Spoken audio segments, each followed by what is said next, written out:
Hey up, it's still Tuesday, 4:20, and I'm at Ecclesfield at the moment. Just been out to see a family, doing an arrangement. This lady is 85, and we looked after her husband many years ago, but she was insistent, told her son, I want Michael to look after me and Cheryl, which is absolutely amazing. It's lovely. Another thing is, if you think about it realistically, there's a funeral director back that way on corner, and there's a so-called funeral director, very mouthy, usually about me, up this way. And this family's come right across Sheffield to use us, which says a lot, doesn't it, when you think about it? That does say a lot. Prior to this arrangement, I was up on Cross, up here on the right hand side. It's not our area, is it? It's about 6 miles, 7 miles from where we are. But that's the nice thing, because families just know when they're not getting ripped off, when somebody's looking after them and giving them good advice, that matters a lot. And that's what funeral directors should focus on. It shouldn't be about trying to get them to have order of services or loads of limousines. It should be about what's best for them and their loved one. But not everybody thinks like that, do they? It's just how it is. See, I've just said to this son, do you need a limousine? And he says, well, we're not sure. They've got money, don't get me wrong, but not sure, Michael. I don't know what to do. And I says, well, I wouldn't. From here to Grenoside, it's 15 minutes. It just don't make sense to me. You've got a car. You can have one if you want one. Some babbies crossing the road.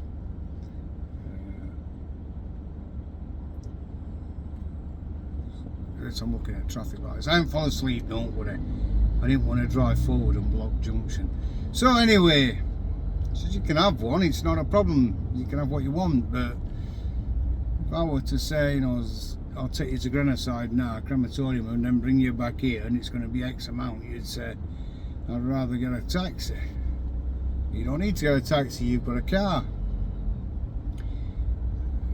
That's what's important. Yeah, this family are having the hearse, but we'll go to this address and we'll leave from the address, and they'll follow us in their own car.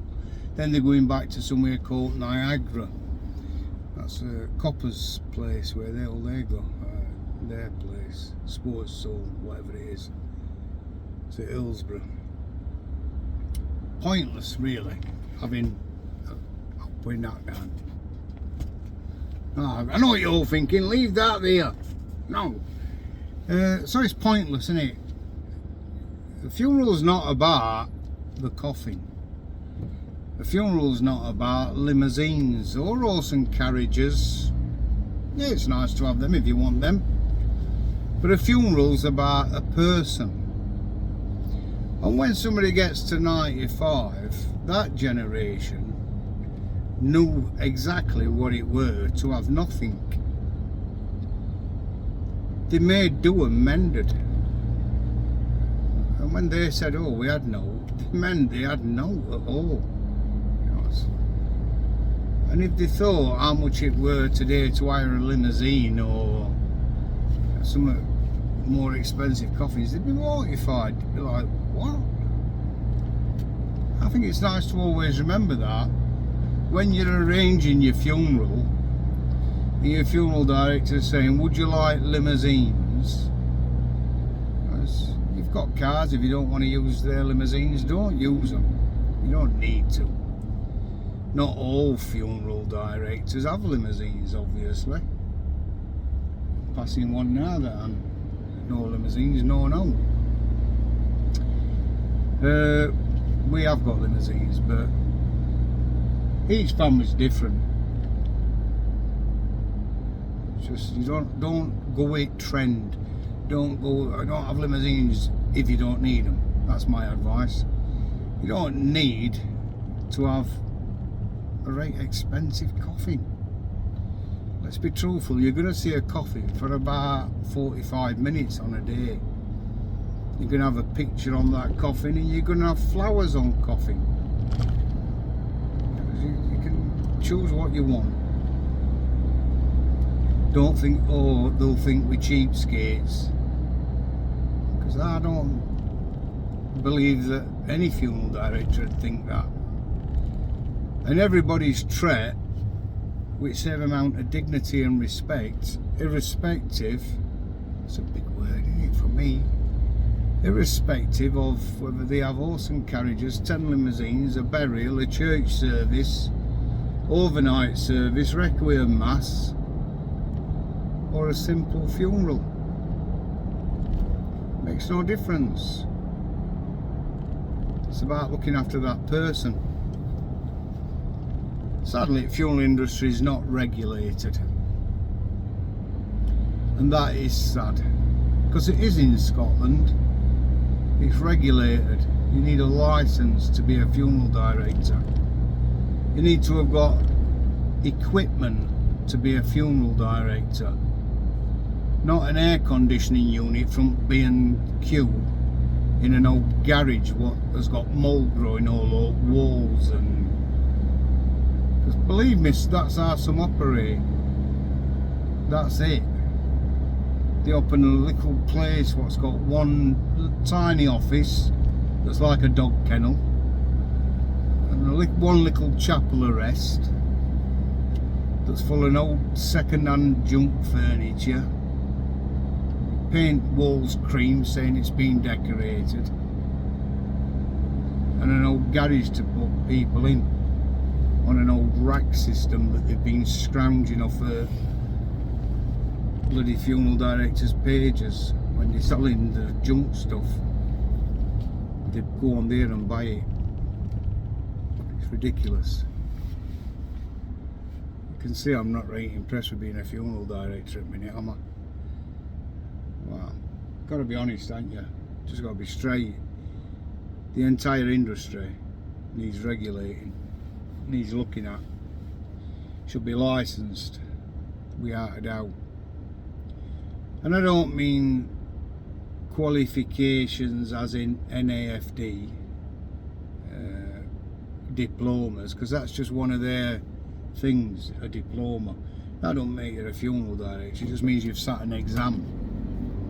That don't make you know, because you can sit that exam and then you can open in this area without even a fridge. Anybody with an ounce of decency would not open a funeral home without a fridge. Of course they wouldn't, but they do. But if it were licensed and regulated, they wouldn't be allowed to. But it's not, and they are. That's why I keep saying, these funeral directors now having building work done, I've noticed. Obviously, because I keep saying, go and have a look at the premises. Don't look at chapels, have a look at back room where your loved ones are. Oh, I think I've upset a few with that now, because they're having building work done. Got to clean their act up a little bit. Well, so they should. Put your hand in your pocket, get some money spent. Funeral homes should be an open house. So if anybody from Sheffield University want to come to our premises, or any care home workers want to come and see where and how loved ones are looked after, they're welcome. They're more than welcome. Come in, we'll take you on a tour, we'll show you around premises and show you how it should be done. And I believe all funeral directors should put the same thing down and say, yeah, we're open if you want to come and have a look round. If you want to come and have a look at our bank of fridges, if you want to come and have a look round our premises, you're more than welcome. That's how it should be. You can tell I'm a bit arsed off today, I know. I ain't got Dave with me, that's what it is. Mr. Hemmingham. On other video that I'm going to put on, you'll see Davey Hemmingham out and about. with me this morning. Going to, well, this afternoon, going to Rotherham. Tired. I'm always tired, aren't I? Have you noticed? So, I think I've wasted enough of your time. I've wasted about 10 minutes. 10 minutes and 18 seconds of your time today. Just ranting and raving. But some things have got to be ranted and raved about, haven't they? Am I happy? God, I can't tell you how happy I am. Seriously. Buzzingly happy. I'm just tired, I think, today. It's after that holiday down at Cornwall, Doc Martin territory. That tired me out. But I loved it.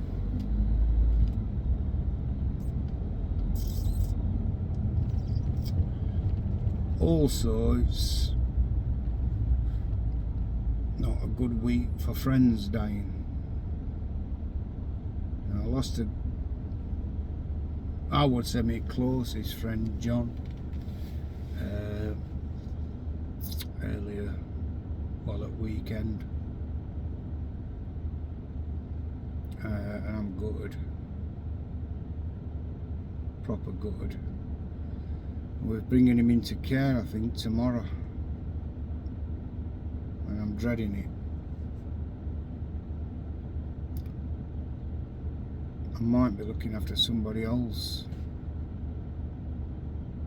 called Steve. That was John's husband, partner, whatever you want to call him. John died first, and they'd been together 50 years. Steve didn't want to live without him, so Steve decided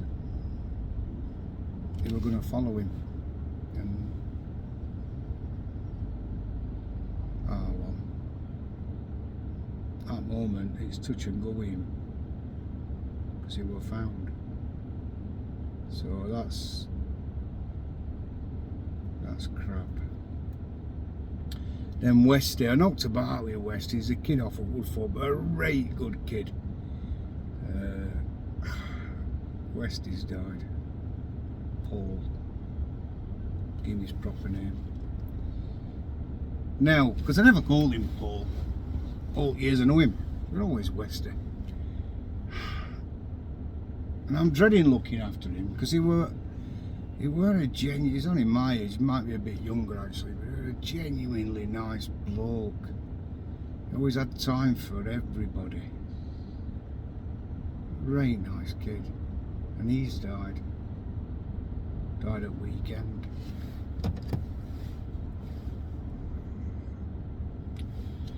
I always say I love being an undertaker. I love being funeral director. Community funeral director. Go on, mate. But sometimes, a lot of times, I don't. I fucking hate it. I proper hate being an undertaker. I've known John 30 years. And he was probably one of the nicest people I'd ever met. He would help anybody. Never had a bad word to say about anybody. Why is it them people have to go? Why? I don't know if there is a God up there or whatever. I hope there's something, but I don't know, I just don't get it.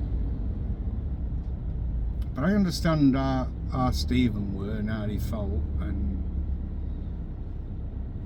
I get that.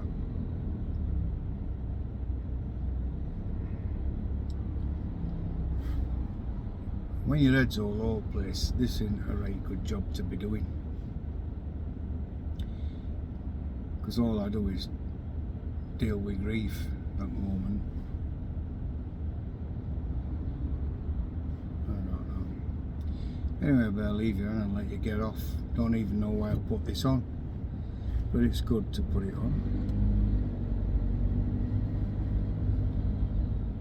Some people are just so ignorant and can't wait, can they? That taxi driver's just nearly killed that young lad on last year crossing the road, and then he's gone now, isn't he? Tosser. Life's so short, innit? Life is just so bloody short, and then something happens and you think, fucking hell, what's it all about? Well, I'm going. I'll upload this later. Hope you've all had a lovely day. It's 29 degrees in Sheffield and it's absolutely beautiful, sunny, with a little bit of a breeze, which is just nice. I'll upload this later on. Thanks for liking this channel, and thanks for pressing subscribe, and thanks more than all for commenting on it, because it's brilliant to see comments and answer back when we can. It's just nice to interact in it. I don't even know if you can see me now because it's that bloody sunny. So I'm going. Take care everybody, look after yourself, stay safe, press like, press subscribe, leave me a comment, but more importantly than all that, you know, be nice. Be nice to people. Because there's that much vermin on this planet. Being nice makes a difference. Really does. Take care.